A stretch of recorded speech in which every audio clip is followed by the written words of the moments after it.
नमस्कार. क्रांतिकारी daily news मध्ये आपले स्वागत. मी मयुरी पिंपळकर. डोंबिवली एमआयडीसी फेज 2 मध्ये पुन्हा अग्नितांडव.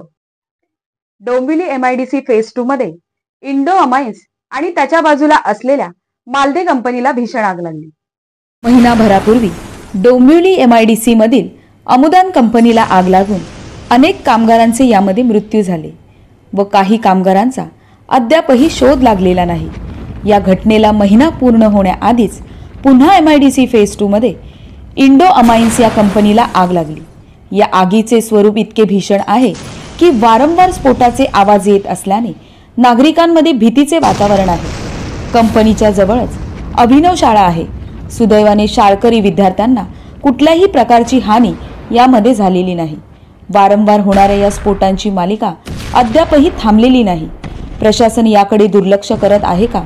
अशा घातक कंपन्यांना नोटीस देऊनही त्या अजूनही कार्य करत आहेत. यामागे कोणाचा पाठिंबा आहे जो नागरिकांना या जीवघेण्या स्फोटांना सामोरे जावे लागत आहे, असा प्रश्न स्थानिक नागरिकांना पडला आहे.